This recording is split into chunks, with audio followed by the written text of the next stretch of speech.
Living on a seabird colony is certainly not for everyone. It can be challenging. You're not going to be taking showers every day, and you're not going to have running water. It can be cold, it can be foggy, it can be strenuous work, but you're going to see the benefit of your efforts at the end of the season when those birds are able to raise their chicks and they fly off.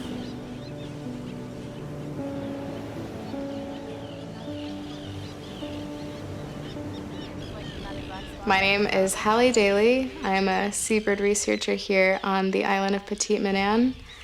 I am contracted by the U.S. Fish and Wildlife Service to work with the Maine Coastal Islands National Wildlife Refuge to do work on the seabirds here. Petite-Maine is one of very few nesting seabird colonies in the state of Maine and collectively along the East Coast. Many refuges are established. They may protect a few birds here or there, or a few animals. What we're managing here is actually on the population level. The refuge has grown from 12 islands. Now we're going to be up over 70 islands.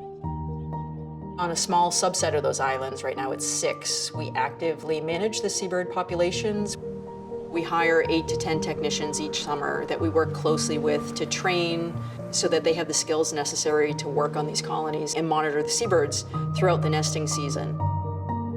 If we do not put interns on an island, we could lose that colony in just one season. It is so important.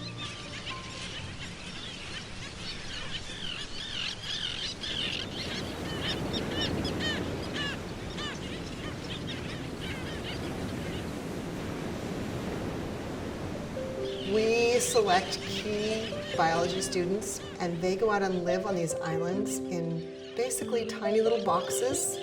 And they stay out there and do their research very carefully, very respectfully, and they are thrilled to be out there under conditions that most of us wouldn't want to be in for an hour. It's long, long days, and it's hot sometimes, and it's foggy and rainy some days. They have to identify the birds. They conduct an egg census. The other thing that they do is they have to band birds or put little GPS satellite tracking units on them. This information is not information that just goes back to school and is academic. It's real life, necessary research that can help inform policy. Almost all of the birds you have on this island are declining. We have common terns and we have Arctic terns, and the Arctic terns are threatened. We have Atlantic puffins and we have razorbills, both of which are threatened. This refuge supports over 95% of the Arctic terns breeding in the lower 48 states. And we support over 85% of the Atlantic puffins breeding in the United States. And the same is true for razorbills. Over 85% are breeding on the refuge. And so from a national standpoint, we're really making a difference. We know that our involvement is critical to keeping those seabirds on the islands. I know being out here and being the eyes and the ears of the colony, making sure that we can gain more information so that we can make better conservation decisions is making a big difference.